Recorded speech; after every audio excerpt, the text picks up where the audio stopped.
important. Let's give it up for grandsons in the house. Hey, hi, what's up? How we doing? How we feeling? How is anyone hungover?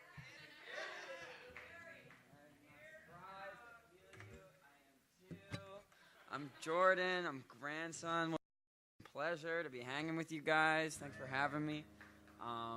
I'm gonna sing some songs if that's all right with you guys. And the thing about my music is that if you come see a show, it's one vibe, and then when I sit down hungover with an acoustic guitar, it's another vibe. But I think that that's kind of the exciting part for me of being a storyteller is getting the opportunity to tell that story in different ways and having different perspectives and different emotions kind of come up with these same songs. So I'm going to sing a couple songs that are a lot heavier when they're recorded, but kind of strip back and a little more like vulnerable or like sensitive because I'm feeling a little vulnerable and sensitive. So, yeah. That's. I guess I got nothing else to say. Should we sing a song? This is Ramon, by the way. This is Ramon. He's my buddy, and he doesn't speak though. He doesn't say anything. He just nods. Makes us I actually was really influenced by acoustic music growing up. Shit like this in front of a campfire, like Stones, but I got all upset and hormonal when I was like 15, you know, and then I heard a Rage Against the Machine album. I was like, wait a second. Oh, I just want to flip now. I'm glad you brought that up. I'm glad you brought that up because you've given us all the Zach De La Roca vibes. I don't know big about time. all that. I really admire using the platform as an opportunity to speak for those who don't have a voice, and I think that rock and roll is only as relevant as what as the messages that are embedded in rock and roll, you know. And I really think that rock and roll goes through phases of being really unapologetically relevant, and then sometimes being a form of escape. And different people come to rock and roll for different things.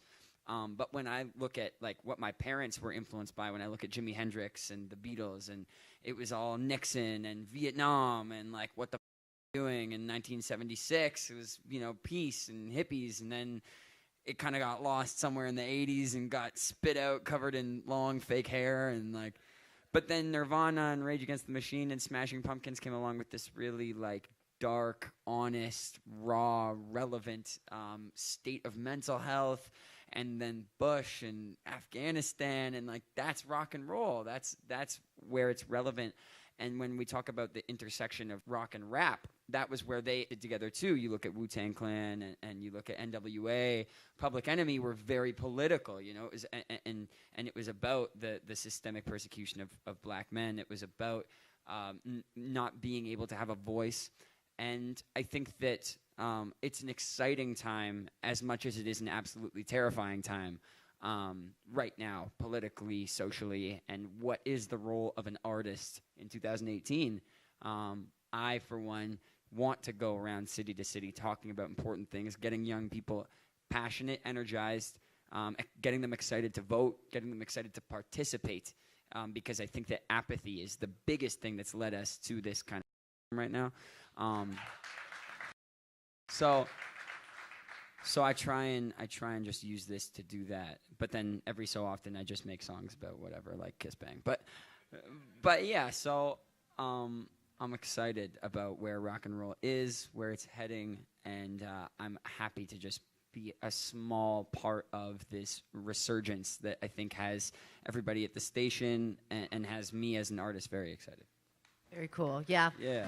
You definitely inspiring a younger generation to, you know, speak their political minds. So. Yeah, I think that now more than ever, that's in vogue. That's not like it used to be. Like if I had an opinion, that was somehow a bad thing. I can go up here and I can say what I'm the one with a microphone, and not everyone's going to agree with me. But at least now I feel that more than ever, that's part of being an American is that I get to say. I don't have to worry about, you know, my family being, you know, at risk for me walking Donald Trump.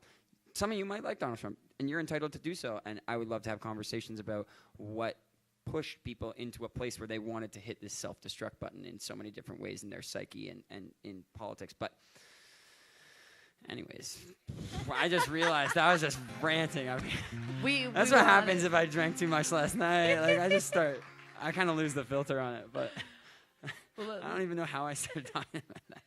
No, we love it. You know what? You have a platform and you're using it to raise people's social awareness. That's really powerful. So we respect and all that. the more respect to you Bring it. guys for providing a platform for artists. I think that now more than ever, when I have people in radio stations, in journalism that are willing to give me that platform, that's the vessel that I can then use to meet new people and connect with new fans and inspire young people the way that Rage and Nirvana inspired me. That's the whole point for me. It's just kind of paying it forward musically.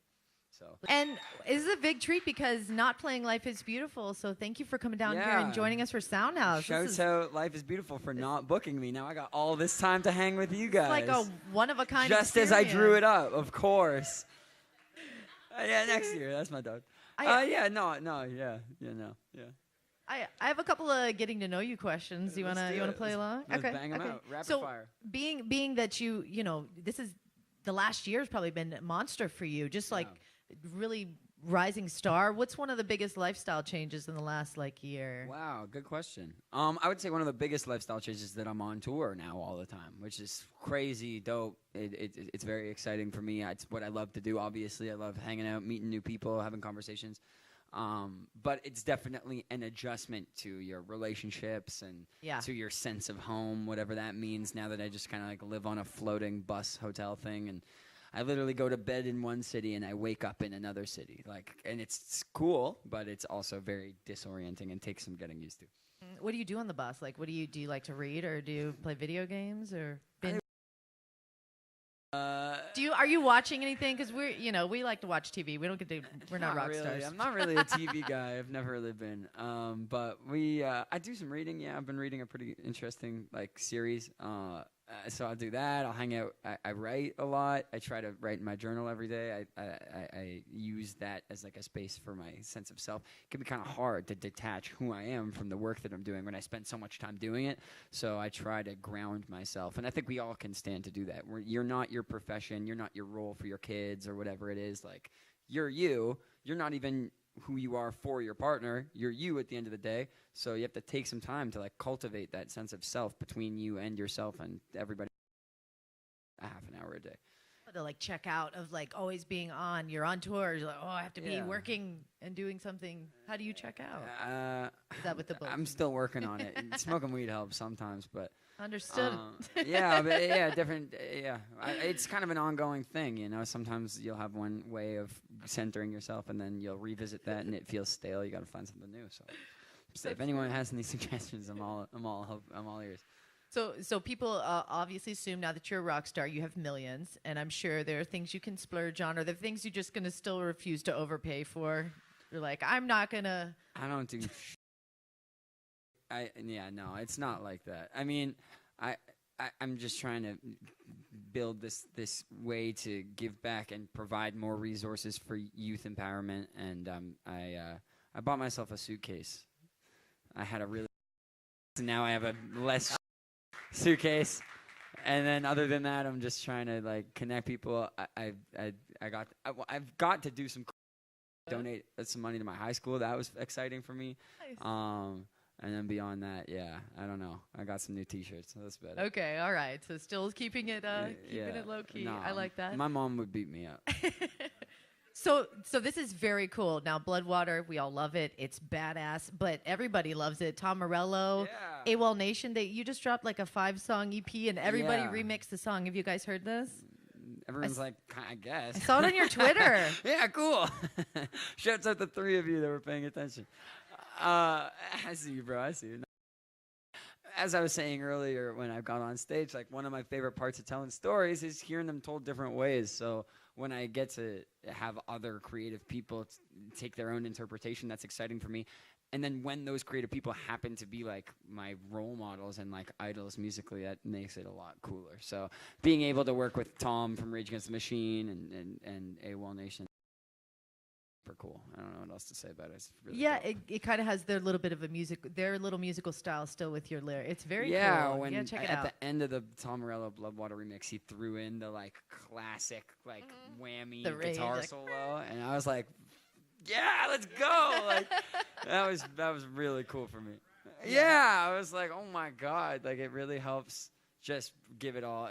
You can get so wrapped up in trying to get where you're going, and you can lose sight of like your milestones along the way. If I'm setting out to be, whatever, a rock star or Arnold Schwarzenegger, if I'm trying to like be something, you can get really, as a motivating factor, you can try to get where you're going, and it can be really good. But then the issue is sometimes you hit milestones that you were trying to hit the whole time, and you're so busy on the next one that you can't even appreciate it. You can't even really take that with you. So I'm trying to do a better job of like, damn, I got Tom Morello. That's cool. And even though I'm trying to get the song bigger and have y'all play it more, can I just take a second to appreciate where I'm at right now? I think that a lot of people lose sight of that because we're all trying to just get it. So it's hard to be in the moment. Yeah. I'm here. I'm having a good time. We're stoked. We've been looking forward to this. This is such an awkward thing. You guys are. I'm feeling good. Everyone's like, yeah, thanks, guys. Everybody's hungover. Yeah, I feel it. I appreciate it. You guys give it up for Grandson.